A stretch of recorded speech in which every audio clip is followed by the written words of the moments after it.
So ayan mga kadrama-rama, alam ko pong inaabangan niyo po no, yung next na mangyayari po dito sa Abot Kamay na Pangarap dahil sobrang nakakatins na nga po at nakakatakot na nga po no. Yung pinapakita talaga ng director every episode po dito sa Abot Kamay na Pangarap no, dahil talagang dito talaga naalala talaga natin yung COVID-19 no, paano talaga nangyayari yun doon sa loob talaga ng hospital, dahil alam naman po natin na kahit mga nurses, mga doktor, dahil nga po pinangakuan nga po nila yung trabaho nila, yung profession nila, talagang sasabak ka talaga dito no, dahil alam naman po natin na yung kalaban natin na hindi po talaga natin nakikita, at alam naman po natin ngayon talaga mga kadrama kung ano talaga yung nangyayari dito sa hospital na kung saan doon nag-duty sila Annalyn at saka yung kanyang mga isang nurses at saka mga doktor no. Talagang doon, dahil nga po doon talagang nahawaan nga po sila talaga ng virus na to.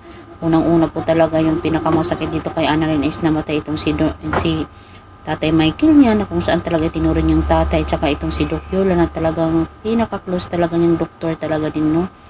Talagang napakahirap po talaga ito no, at saka itong si Annalyn dahil nga po sa nakasama niya yung mga doktor, mga nurses, talagang nahawaan po talaga siya ni Doc Yola. Diba alam naman po natin na si Doc Yola ayaw nga po niya talagang palapitin itong si Annalyn. Siyempre ikaw bilang isang kaibigan, talagang sobrang nag-aalala ka na kahit alam mo pwede ka talagang mahawaan, talagang ginawa mo po rin no. Talagang grabe yung heart na mayroon kang ganyan. Hindi mo na lang inisip yung pamilya mo, kundi inisip mo yung kaibigan mo sa oras na yun, diba? So ngayon itong si Annalyn talagang nahawaan nga po ni Doc Yola, talagang siya din po talaga ay sumuka, diba? Pero ang maganda din po talagang hindi na siya pinagtrabaho, kundi talagang kailangan niyang pataasin yung immune system niya, hindi dapat siya pagod, puyat. Hindi nilagay talaga siya ni Doc Lyndon talaga doon sa private na kwarto. So ito talagang si Annalyn dahil nga po sa last vaccine na nga po yun no, na dapat talaga ay para kay Sir Noel. Pero nagpaubaya po talaga itong Sir Noel. Talagang ibinigay niya po talaga ito dito kay Annalyn dahil alam niya na mas deserve si Annalyn na mas mabuhay at makapagserbisyo pa ng matagal no.